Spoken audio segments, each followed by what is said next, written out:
и Россия, и Иран, и Северная Корея, они попали под такую, так сказать, оказались между молотом и наковальней,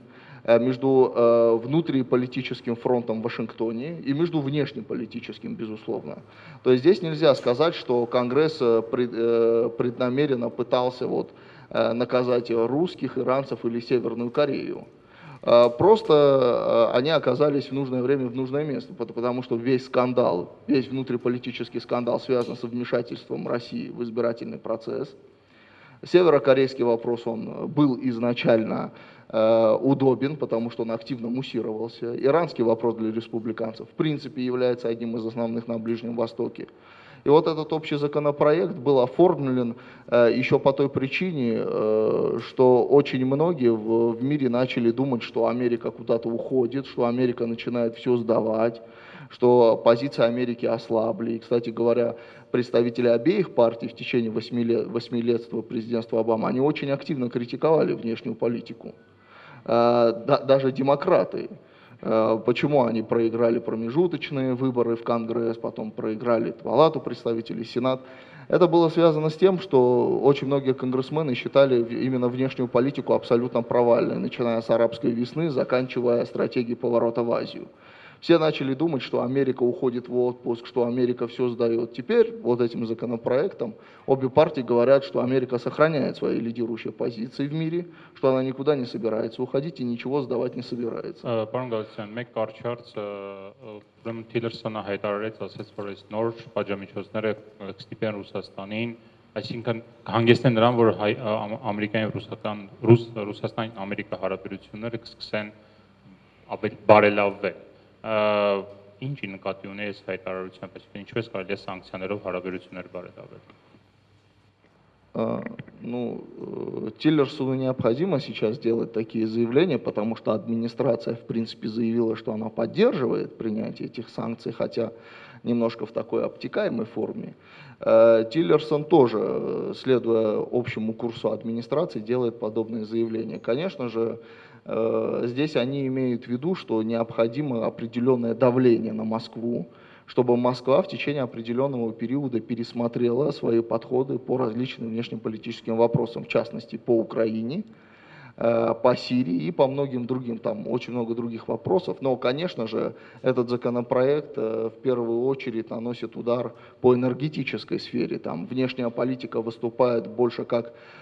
повод, нежели как первопричина. Да, потому что, если посмотрите законопроект, основные его части связаны с энергетикой, в частности, по проекту «Северный поток-2». Ведь этот законопроект нанес серьезный удар не только по России, но и по европейским партнерам, в частности, по компании Deutsche Shell, которая уже вложила $1 миллиард в строительство «Северного потока-2». И, кстати говоря, здесь американцы нанесли удары по своим собственным корпорациям, которые уже участвуют в определенных проектах вместе с Россией. И вот согласно новому законопроекту, теперь американские компании могут участвовать только в тех проектах с Россией, где доля Москвы составляет не более 33%. Շնորհակալություն, պարոն Գալստյան։ Պարոն Գրիգորյան, Ամերիկան եւ Ռուսաստանը ունեն շահեր տարածաշրջանում, հարավային Կովկասում,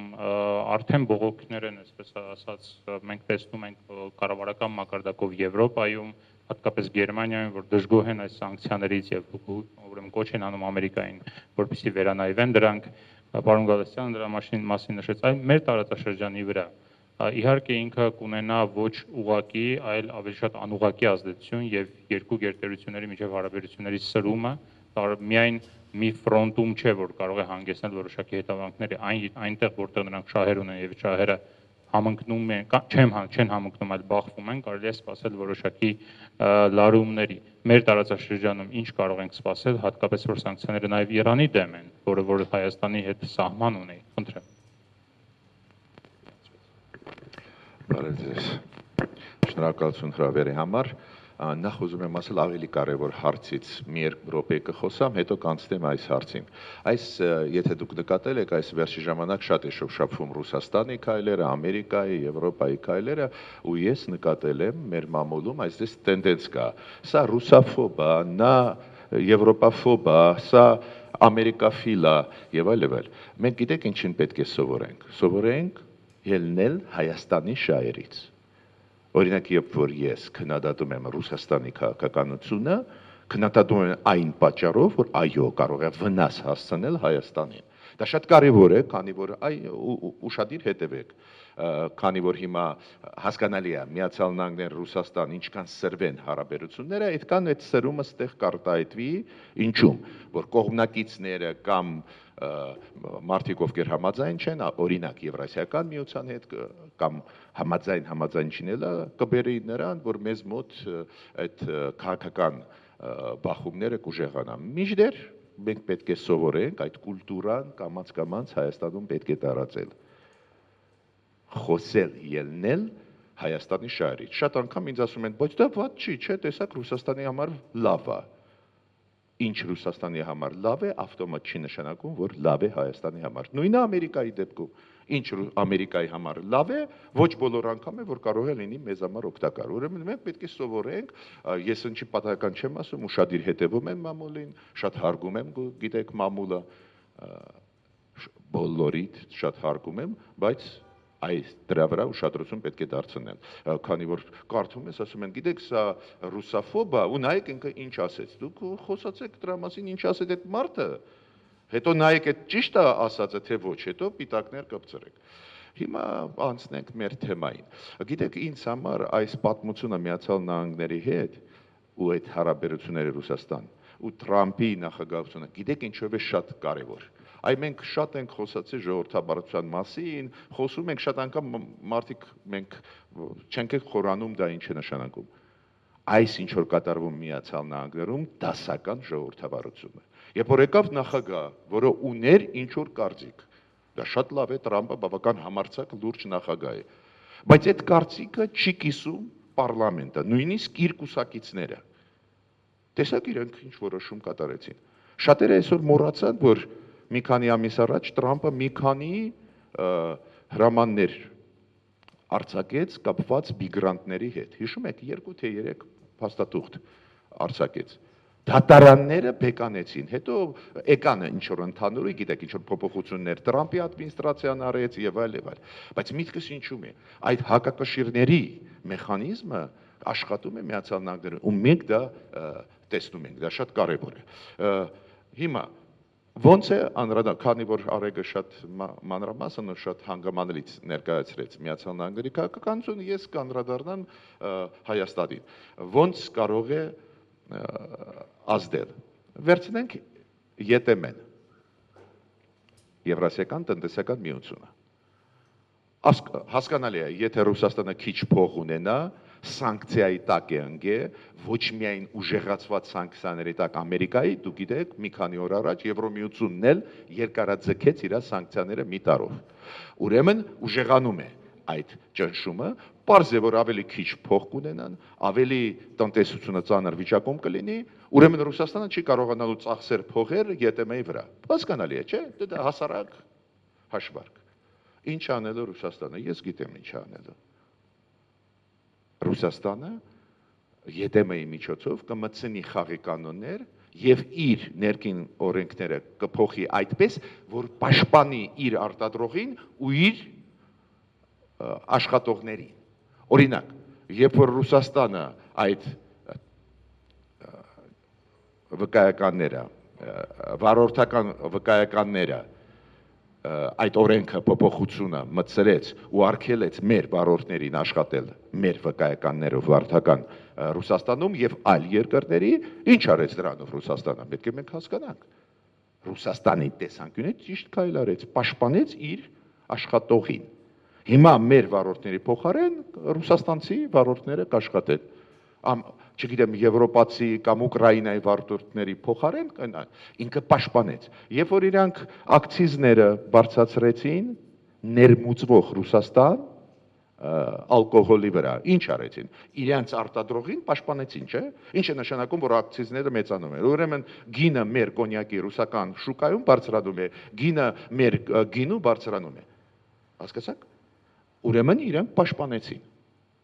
իրանց արտադրողին ու քանի որ սոցիալական վիճակը Ռուսաստանում կվատթարանա այդ սանկցիաների ուժեղացումից հետո բյուջեն չի լծվի, այդ էներգետիկայի ոլորտի հարվածներն են գլխավոր հարվածները, չէ, Ռուսաստանի բյուջեն ձևավորվում է իրենց գազի, նավթի, առաջի հերթին գազի, նավթի վաճառքից, ուրեմն Ռուսաստանը ԵՏՄ-ի վրա ավելի քիչ ուշադրություն կդարձնի ու կընդունի ներքին խաղի կանոններ, որոնք կպաշտպանեն իրենց շուկան, իրենց արտադրողին, երկրորդը ԵՏՄ-ի միջոցով խաղի կանոններ այդպես կմտցնի, որի միջոցով կպաշտպանի հենց իրենց մարդկանց, իրենց աշխատողներին։ Ես ավարտում եմ այդ մասը ինչով։ Այո, դա մարտահրավեր է մեզ համար։ Օրինակ, մենք հանգիստ մեզ համար ապրել ենք, դուք գիտեք, մի քանի օր առաջ ուժի մտավ ԵՏՄ-ի խաղի կանոնները, որի համաձայն մեր Բագրատաշենի գյուղացին չի կարող 5 կիլոից ավել մթերք դուրս բերել Վրաստան։ Տեսեք, ապրել ենք, վերևից ընկավ այդ խնդրեմը։ Ինչու՞ է կայանում այդ խնդրեմը։ Այդ Ռուսաստանի շահն է, որ դուք գիտեք, ինքը Եվրոպայի սանկցիաներին պատասխանեց իր սանկցիաները, հետո որոշում ԵՏՄ-ի միջոցով էր անցկացրեց, որ Ռուսաստանից սննդամթերք դուրս չբերեն։ Հասկանում եք ինչու։ Քանի որ Ռուսաստանը սանկցիա կիրառեց Եվրոպայի նկատմամբ, փակեց Եվրոպայի արչև դերդերը, որ սննդամթերքը Եվրոպայի չգա, բարձր իր շուկան պետք է պաշտպաներ։ Հիմա ինչ կապ ունի մեզ այդ որոշումը, չեմ հասկանում։ Ինչի հետ է կապված, որ մեր կառավարությունը չկանխեց այդ որոշումը, քանի որ Հայաստանը այստեղ կողմի այդ կողմ չի այդ հակամարտության։ Ու ստացվում է հիմա մեր Բագրատաշենի գյուղացին չի կարող դուրս բերել 5 կիլոից ավել,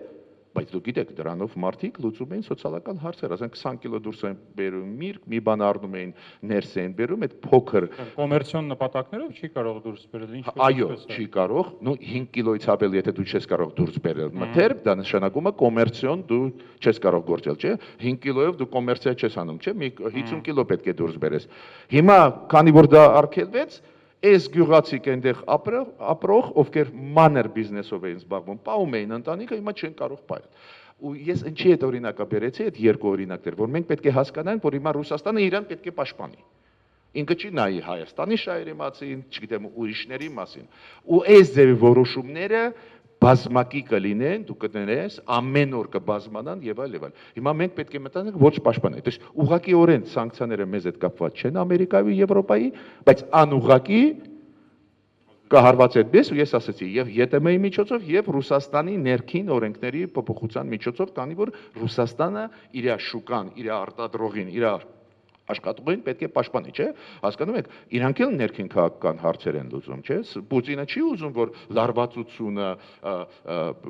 մեծանա, որ մարդիկ կորցնեն մեծ թվով մարդիկ աշխատատեղեր։ Դուք պատկերացնում եք դա ինչ է նշանակում, որ հիմա ասվեց, որ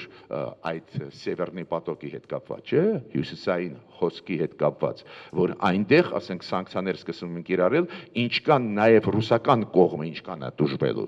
Դուք հասկանում եք դա նաև աշխատատեղեր են եւ այլ եւ այլ։ Շնորհակալություն, պարոն Գրիգորյան։ Պարոն Խաչատրյան, խոսք փոխանցում եմ ձեզ տնտեսական, այսպես քաղաքականը եւ տնտեսական իհարկե շահկապված են այս հարցում եւ մեկը մյուսի վրա ազդեցություն ունի։ Հիմնականում սա իհարկե քաղաքական որոշումներ են, որոնք ունեն տնտեսական հետևանքներ, բայց ամեն դեպքում եթե նայենք չոր այսպես տնտեսագետի հայացքով Հայաստանի համար ինչ վնասներ կարող են լինել տարածաշրջանի, հատկապես Հայաստանի, որովհետև Ռուսաստանը հիմնական տրանսֆերտային դոնորն է, այսպես ասած Հայաստանի, Հայաստանը արտահանում է իր պատրաստի սննդամթերքի բավականին ստվար զանգվածը դեպի Ռուսաստան եւ սպառում է, բարձր է որ այնտեղ տնտեսական իրավիճակի վատթարացման պարագայում մենք ունենանք բավականին դուրս չարված, թեկուզ անուղղակի, բայց դուրս չարված Հայաստանի տնտեսությանը։ Խնդրեմ։ Շնորհակալություն։ Իհարկե մի հատ կոմենտ էս վերջի հարցի հետ կապված տեղափոխել եւ վերադառնալ։ ԵԱՏՄ չեն տեղափոխում, Վրաստան ատանում Վրաստանից է հետ բերում, այսինքն ստեղ Ռուսաստանի սննդի մասին խոսք գնալ չի կարող։ Դա ընդհանուր կանոնակարգում է պարզապես հարաբերությունները, ինչ վերաբերում է, այսինքն ընդհանուր ներմուծման բլոկով։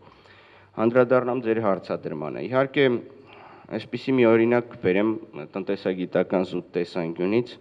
որը պրոտեկցիոնիզմի կամ հովանավորչության մոդելն է։ Եթե որևէ երկիր օրինակ բարձրացնում է մաքսերը սահմանի վրա, մյուս երկիրը կիրառում է հակադիր քայլը։ Դա ձևակերպում է այսպես. ես քեզ ապտակում եմ, դու ինձ ես ապտակում։ Հաջորդ ապտակին հետևում է մյուսը եւ այլն, վերածվում է կռվի։ Այսինքն այս տրամաբանությունը ունի նաեւ սանկցիաները։ Չգիտեմ, Ամերիկան Ռուսաստանին, Ռուսաստանը հակառակ սանկցիաներով Ամերիկային եւ այլն։ Եվ սրանից բնականաբար ոչ մեկ չի շահում եւ հասկանալով նաեւ դա երբեմն անգամ Եվրոպան է հասկանում, որ Ռուսաստանի դեմ այդ պատժամիջոցներից վերջինս բավականին տուժում է։ Մենք տեսել ենք, թե հատկապես գյուղատնտեսության ոլորտում եվրոպացիք ինչպես են տուժում։ Ինչու եմ անդրադառնում գյուղատնտեսության բլոկին, որովհետեւ այս նույն տրամաբանությամբ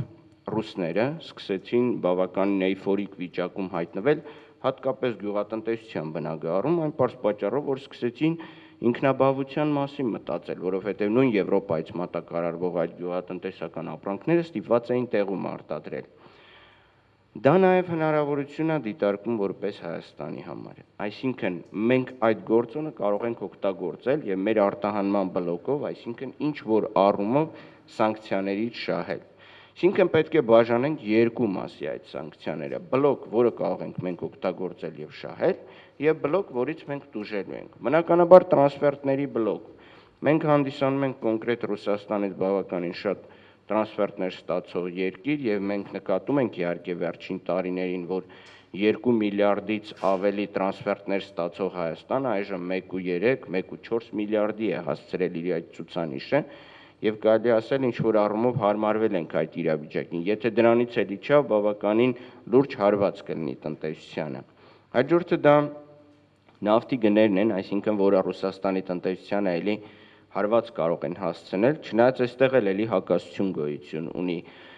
Երբեմն նավթի գների, այսպես ասած, անկումը, որը Ռուսաստանի տնտեսությանը հարված է հասցնում, չի ուղեկցվում մեր մոտ, ենթադրենք վառելիքի գների անկմամբ, այսինքն եւ դրանից եւս մենք չենք կարողանում շահել։ Այսինքն սա էլ ինչ որ առումով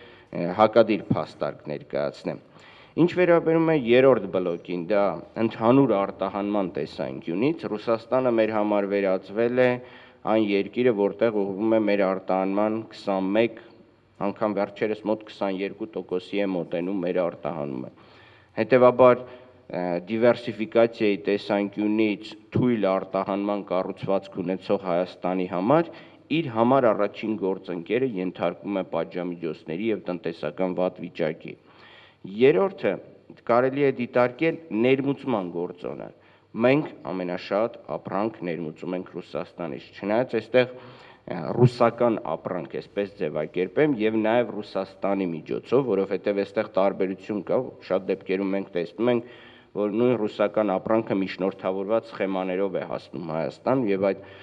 տարբերություններ եւս մոտ 7% է կազմում, այսինքն ռուսական ապրանքի հաշվին մեր վրա մոտ 7% փող են աշխատում, այսպես ձևակերպեմ։ Սա եւս էլի հարված է, դա նշանակում է այդ ապրանքների թանկացում, այսինքն արտադրողների համար ռուսական իրավիճակի վատացում եւ այլն, որը հանգեցնելու է ներմուծման կրճատման, այսինքն առանց այն էլ մեր ներմուծումը որոշակի առումով կրճատվել էր եւ մոտ 1.2 միլիարդ դոլար կորցրել էինք վերջերս, սա մոտ 400 միլիոնի չափով, այսինքն վերականգնման process եմ նկատում տեղի ունենում, բայց այնուամենայնիվ այդ 20%-անոց բաղադրիչը պատժամիջոցների արդյունքում կարող է շատ կարճ ժամանակում վերանալ։ Ինչ վերաբերում է ԵԱՏՄ ձևակերպմանը ԵԱՏՄ շրջանակներում, ես կարծում եմ իհարկե ես երբեմն ԵԱՏՄ-ն ձևակերպում եմ այսպես Հայաստան-Ռուսաստան հարաբերություններ, որովհետև եթե մյուս երկրների հետ ներդրումային, առևտրային, գործընկերային հարաբերությունները դիտարկում ես, դա կմնում է մենակ Ռուսաստան-Հայաստան, այսինքն մենք լուրջ հարաբերություններ Ղրղըզստան, չգիտեմ, Ղազախստան, առևտրային չունենք, սա եւս այդ տեսանկյունից էլի ԵԱՏՄ շրջանակներում խնդիրը դիտարկելը կարծում եմ մի քիչ այն չէ, պարզապես Ռուսաստան-Հայաստան հարաբերությունների տեսանկյունից ենք մենք դա դիտարկելու։ Եվ ամփոփելով նշեմ այս հարցադրման հետ կապված, որ իհարկե բնականաբար Հայաստանը նաև մեծ սփյուռք ունենալու արդյունքում այնտեղ ապրողները կունենան նաև որոշակի առումով խնդիրներ աշխատանքային միգրացիայի տեսանկյունից, որովհետև մենք գիտենք, որ եթե սանկցիաներ պատժամիջոցներ առաջինը աշխատանքից հեռացնում են միգրանտին, Սա ընդունված կանոն է ամբողջ աշխարհում։ Եվ եթե այդ հարվածը եւս կիրառվում է մեր աշխատողների վրա, կունենանք որոշակի աշխատուժի հետ հոսք, որի սպասարկման հետ կապված այստեղ եւս կառաջանան որոշակի դժվարություններ։ Մենք երջանիկ էինք, որ պատժամիջոցները կիրառվեցին։ Այստեղ առօրյա կյանքի տարբերակով կբացատրեմ։ Ենթադրենք ինչ որ ծնող պատժում է իր երեխային դասերը լավ չսովորելու համար։ Վերջինս երկու քայլ ունի, կամ շարունակում է վատ սովորել, կամ սկսում է, այսինքն տանը մնալով, չգիտեմ, դրսում չխաղալով ավելի լավ սովորել։ Հիմա դրանից նաև պետք է սովորել։ Եվ հետևաբար Ռուսաստանի դեմ կիրառող պատժամիջոցները վերջինիս ստիպում են, որպեսզի նա իր քաղաքականությունը փոխի։ Տեսեք, գնաց այդ հյուսային հոսքի վերաբերյալ եւ այլն, բայց նա ամբողջությամբ սկսել է իր դիվերսիֆիկացիոն քաղաքականությունը ուղղել դեպի Ասիա։ Այսինքն եւ չինական շուկայի վրա է շեշտը դնում, եւ հնդկական շուկայի վրա է շեշտը դնում եւ այլն։ Եվ իր անգամ այդ երկարաժամկետ այդ պատժամիջոցները, ինչպես ձևակերպում են Ռուսաստանի նախկին ֆինանսների նախարար Կուդրինը, այսինքն պատժամիջոցներն ունենալու են երկարատև բնույթ, բայց դրանք արդեն այնքան են կրկնվում իրենց բնույթով, որ ստիպում են Ռուսաստանին ադապտացվել։ Այսինքն ճնշման կամ ճնշումների ազդեցության տակ գործելը տնտեսությունը ստիպում է, որպեսզի կառուցվածքային վերանայումների ենթարկվի եւ որպեսզի կարողանա ինքը այդ սանկցիաների դեմ պայքարի։ Եվ սա է խնդիրներից մեկը, դրական կողմերից մեկն է, այսինքն այն ծնողը, որ պատժեց դրեց վատ իրավիճակի մեջ, իր երեխան խելքի եկավ սկսեց լավ սովորել։ Ինչ վերաբերում է Սիրիայի, Ուկրաինայի հարցում զիջումներ գնալու տեսանկյունից, չէ, ենթադրենք դիտարկում է Ամերիկայի կողմից վատ քայլ Ղրիմի, ենթադրենք նկատմամբ արած գործողությունները։ Եվ պատժամիջոցը հենց ենթադրենք սկսեց այդ տրամաբանությունից ելնելով։ Վերջինս իր արածից ետ չի կանգնում։ Սա է տրամաբանությունը, սակայն փորձում է հարմարվել եւ ադապտացվել այդ ճնշմանը։ Իսկ եթե դա դիտարկենք, ենթադրենք նույն այն տրամաբանությամբ, որ Ամերիկան ներքին ռեյտինգի համար է դա արվում, նման մոտեցում շատ երկրներ թույլ չեն կիրառում։ Եթե այդ տրամաբանությամբ պարզապես Ռուսաստանը այն երկիրն է, որ Օբաման եկավ կիրառեց, Թրամփը եկավ կիրառեց, այսինքն սեփական ռեյտինգը կամ ինքնագնահատականը բարձրացնելու համար Ռուսաստանի դեմ ինչ-որ պատժամիջոց է պետք կիրառել։ Այդ տրամաբանությամբ դիտարկելով դա տնտեսական հիմք չունի։ С одной стороны, европейцы последние лет 10 активно говорят о необходимости энергетической диверсификации, то есть особенно после украинских событий они говорили, что нам необходимо в какой-то степени изменить баланс энергетической зависимости от России, потому что российский энергетический фактор это не столько экономический фактор, сколько политический фактор влияния на Европу. В этом смысле европейцы активно упрашивали американцев и во время правления Обамы начать активизировать политический диалог с тем же самым Ираном, чтобы попробовать найти пути этой диверсификации. А сегодня американцы не понимают, почему, уговорив их пойти вот на определенные вещи ради этой диверсификации, европейцы начинают помогать России строить Северный поток-2. В чем логика? Понятно, что но европейский бизнес объясняет так, что да, диверсификация нам необходима, но пока эта диверсификация не произойдет, нам необходим российский газ, мы просто не можем без него. В этом смысле американцы тогда делают для себя определенные выводы. Эти выводы и политические, и экономические. В экономическом смысле американцы накопили большое количество сжиженного газа после сланцевой революции. И сейчас вы знаете, что строится, уже одобрен проект строительства трубопровода Keystone, который пройдет из Канады и выведет эти трубопроводы в Мексиканский залив. И вот этот вот энергопровод, он потенциально может вывести американские энергоресурсы и канадские туда, в Европу. Но проблема в том, что до обычного покупателя европейского эта цена на американский газ будет в несколько раз дороже, чем российский, потому что понятно, что и логистика, и перевозка, и переработка, там вот это все считается, и в конце концов американский становится дороже. Но американцы говорят, мы же союзники, давайте тогда вести себя по-союзнически. Если мы вмешались в этот процесс диверсификации, иногда нанося ущерб и собственным интересам, то тогда и вы должны пойти на определенные уступки ради наших общих союзнических интересов. В этом смысле логика американцев безупречна, в том числе и политическая, и экономическая. Лучше тогда покупайте у своих союзников дороже, чем у той страны, у которого вы в первую очередь объявили его своим противником, а потом заявили, что вам необходимо диверсифицировать его энергоресурсы. То есть европейцы пытаются усидеть на нескольких стульях одновременно, и тем самым обвиняя Америку, что они занимаются некой такой политикой протекционизма своего собственного экономического блока с одной стороны, и предъявляют какие-то политические требования. Но ведь и Трамп очень четко заявлял, что если мы будем разговаривать на равных как союзники, давайте тогда вспомним о том, сколько вы должны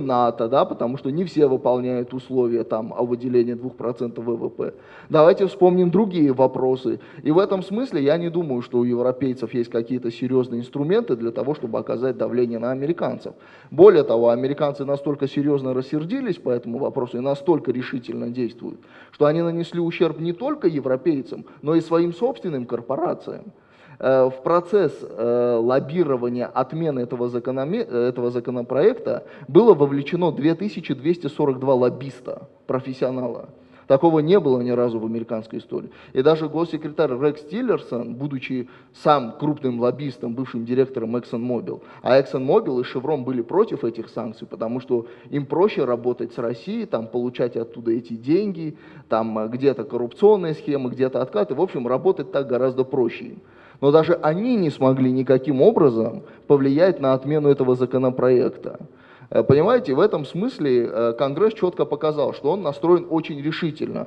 что пора прекращать вот эти вот игры там, направо, налево. Нужна очень четкая, центральная, централизованная позиция. Если мы союзники, мы действуем одинаково. Если нет, мы делаем для себя выводы. Но сегодня им пришлось европейцев заставить так делать, потому что, кстати говоря, американцы много раз просили европейцев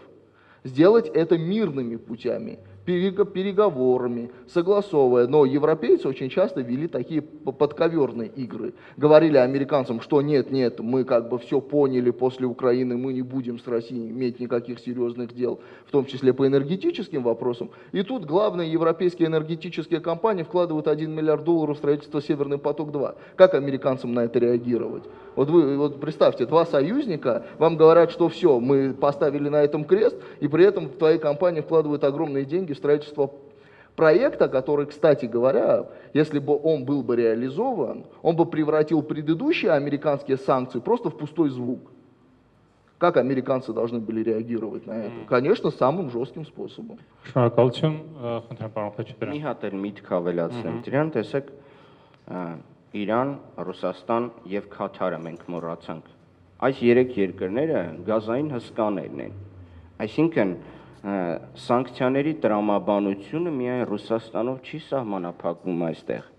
Այստեղ հենց Քաթարի գործոնն էլ որ գազային հսկան է, այսինքն էներգետիկ բլոկի, այսպես ասած, ցուցակով դրած պաշարներ ունեցող հսկաներին հերթով ամերիկան հարվածում է ամեն մեկին յուրովի։ Մեկին Սաուդյան Արաբիայի գործոնն է օգտագործում, չգիտեմ, մեկին Իրանին այլ գործոն է օգտագործում պատերազմի տեսանկյունից, այսինքն բոլոր լծակները, որոնք Ամերիկային էներգետիկ համաշխարհային, այսպես ասած,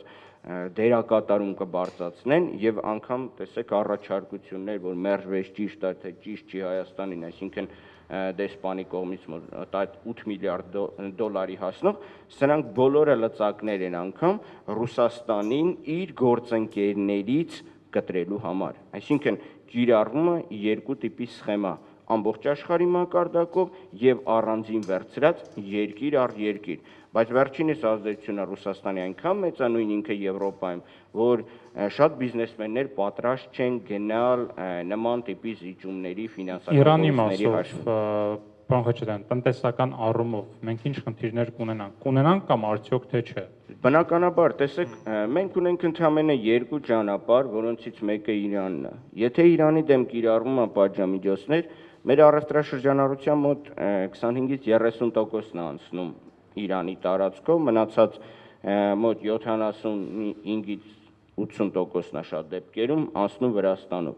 Այսինքն մեր դարպասներից մեկը, որը տնտեսության համար էլի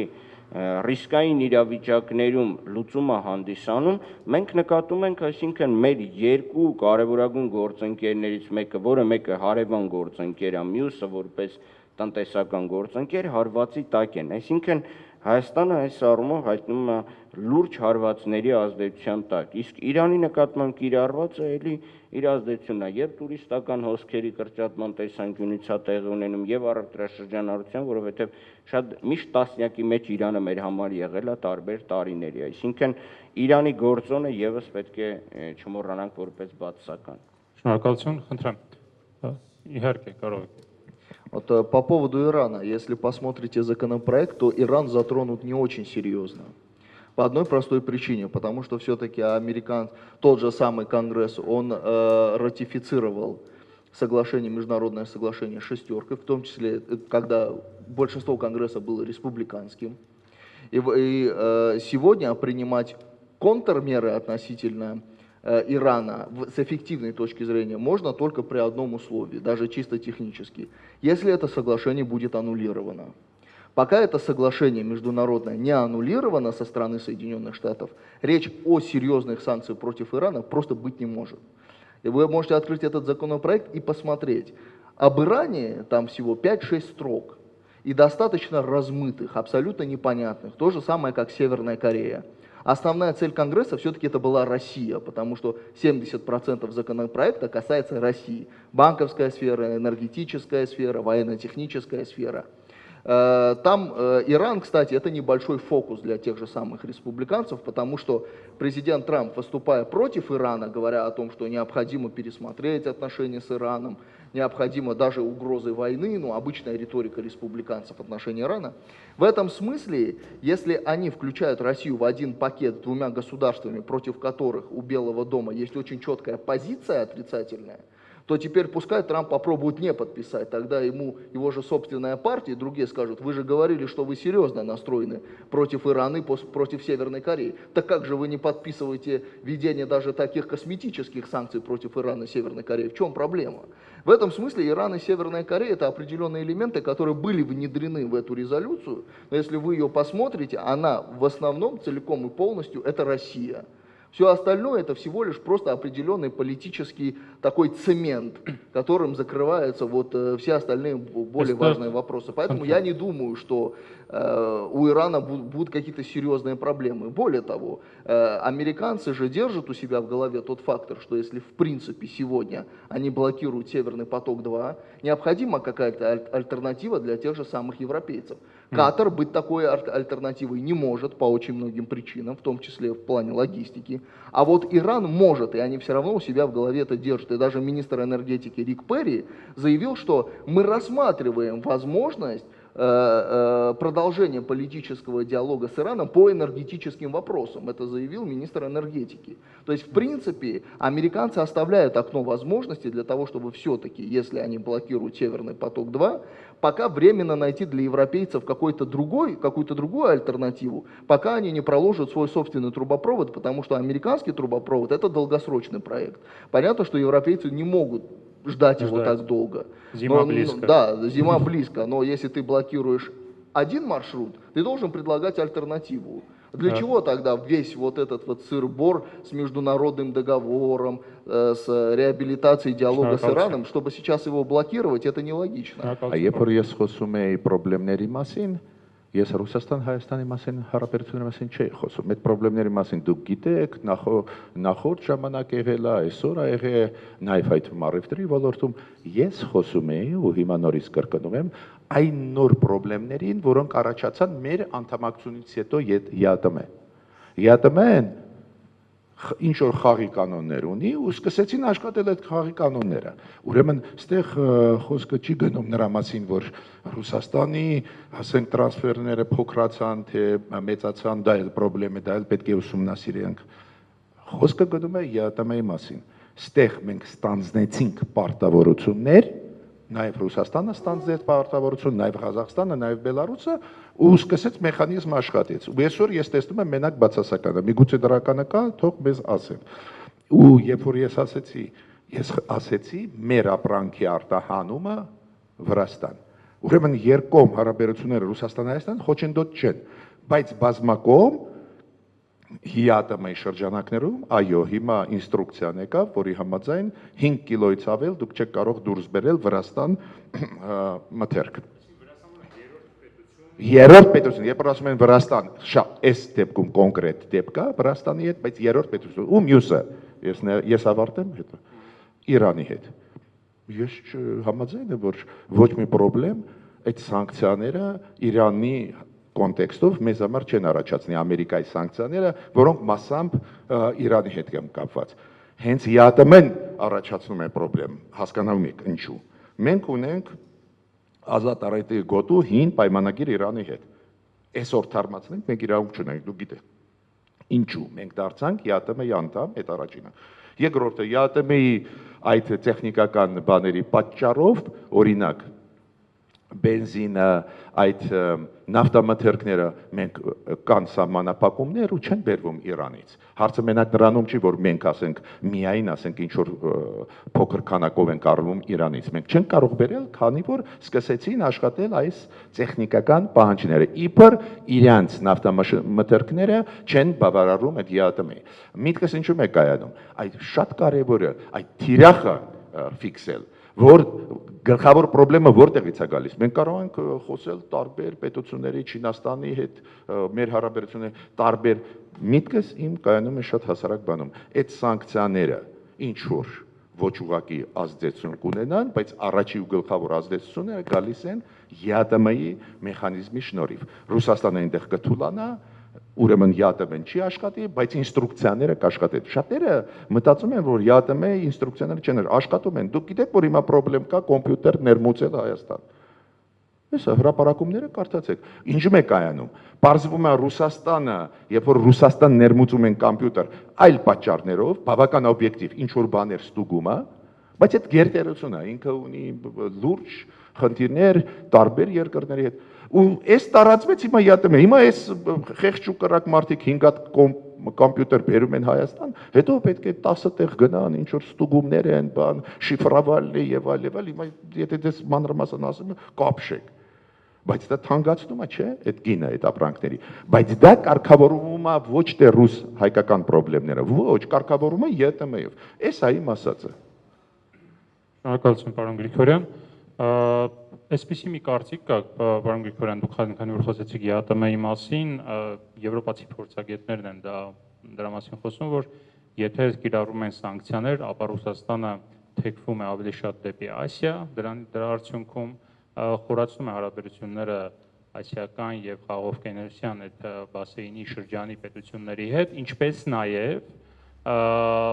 կրիզիսը կամ ճգնաժամը կամ սանկցիաները ստիպում են Ռուսաստանին ավելի ինտենսիվացնել ՀԻԱՏՄ-ի ձևավորման, կարգավորման եւ այլնի գործընթացը, այսինքն կենտրոնանում է նաեւ այս պրոյեկտի ուժեղացման եւ հզորացման վրա։ Դուք նշեցիք, որ տնտեսական խնդիրները թույլ չեն տա, որպեսզի շատ փողեր ներդրվեն ՀԻԱՏՄ-ի ուրեմն ձևավորման ուղղությամբ։ Ամեն դեպքում Եվրոպայում այլ կարծիք կա, ասում են, որ ավելի շատ է ուշադրությունը կենտրոնացնելու այս պրոյեկտի վրա։ Ինչ եք կարծում։ Այս հենց հնարավոր է նման բան, այսինքն որ Ռուսաստանը ավելի կենտրոնանա հենց ՀԻԱՏՄ-ի եւ դեպի խաղաղօվկիանոսյան եւ ասիական ուրեմն տարածաշրջանների երկրների ուղղությամբ։ Խնդրեմ, պարոն Գրիգորյան։ Օրինակ ես նկատեցի, որ այսօր չէ, ավելի շուտ մի քանի տարի առաջ հիշում եք այդ սանկցիաներից հետո Ղրիմի պատճառով սանկցիաների հետո որ սկսեցին աշխատել Ռուսաստանի դեմ Եվրոմիության Միացյալ Նահանգների կողմից Ռուսաստանը փորձեց մերձենալ Չինաստանի հետ ինչ որ ակտիվացեց հարաբերությունները այդտենց էլ ունեն հարաբերություններ Ռուսաստան-Չինաստան առևտուրը մոտավորապես 50 միլիարդի էր հասնում 3-4 տարի առաջ այդտենց էլ ունեին խոսքը գնում է որ փորձեցին ուժեղացնել պատասխան կա ոչ մի բան չստացվեց То есть կան սահմաններ իրանք սկսեցին ակտիվացնել ինչ որ ապարզա արդյունք կա բայց այդպես չի էլի որ կարողացան ամբողջությամբ փոխարինել Եվրոպայի եւ Ամերիկայի բայց ամենագլխավորը դա էլ չի տեխնոլոգիաների խնդիրն է այդ սանկցիաները որ Միացյալ Նահանգները կիրառեցին գլխավոր հարվածը հասվում է նրան որ Ռուսաստանը չի կարող օգտագործել նոր տեխնոլոգիական այդ տեխնոլոգիաները, սարքավորումները նաև էներգետիկ ոլորտում։ Այդ դա է մեղը։ Եվրոպայից եւ Միացյալ Նահանգներից ինչն է Ռուսաստանի համար կարևորը։ Նոր տեխնոլոգիաները, նոր սարքավորումները եւ այլ։ Դա այլևս չի լինի կամ սահմանափակվելու է տարբեր այդ սանկցիաներով։ Դա չի կարող Ռուսաստանին տալ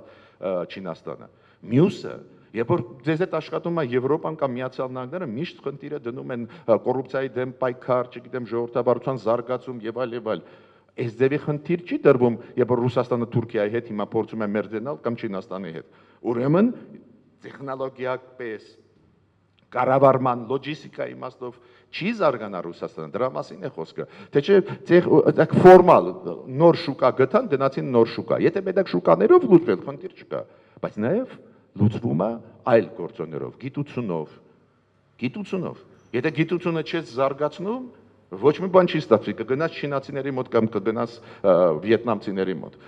Դա է խնդրեմը գլխավորը Ռուսաստանի համար։ Շնորհակալություն, խնդրեմ, նույն հարցի վերաբերյալ դուք եք։ Մի հատ միտք ավելացնեմ, իհարկե նույն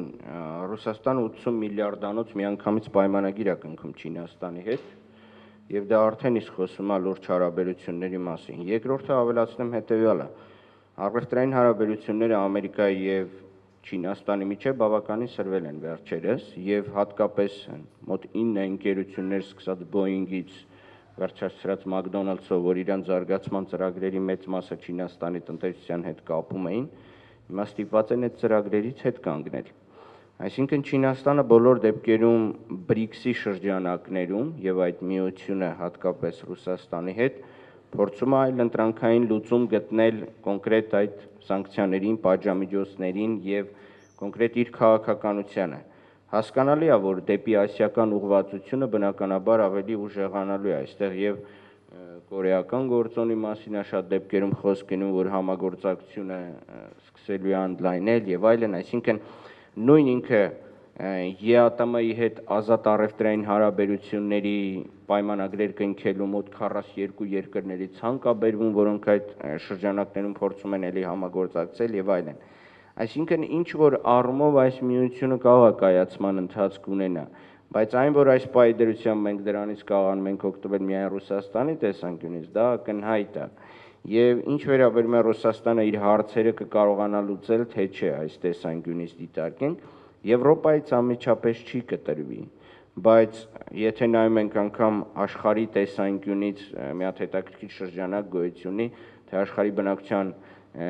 ամենամեծ տեսակարար որտեղ է կենտրոնացված, դա Չինաստան, Հնդկաստան եւ այդ խաղաղօվկիանոսյան այդ շրջանակն է։ Եվ հետեւաբար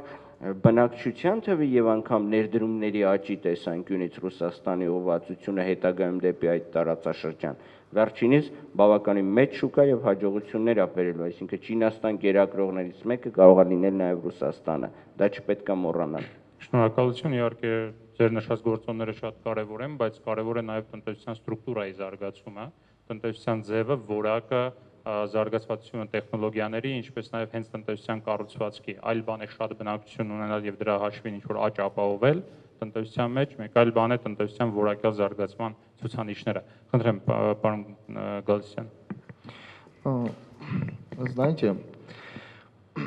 когда мы говорим про российско-китайские отношения или вообще про российский фактор в Азии, мы не должны забывать, что сегодняшняя Россия – это не Советский Союз.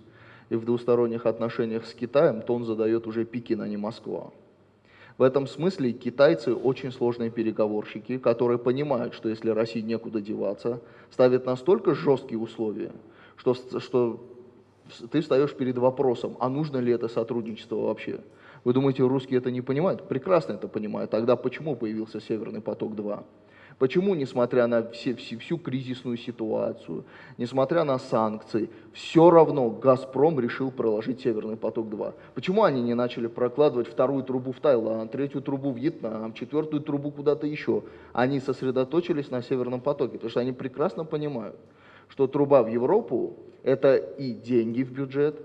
это и выход к новым современным технологиям, что очень крайне важно. Вот вы посмотрите, нынешние санкции, которые американцы наложили,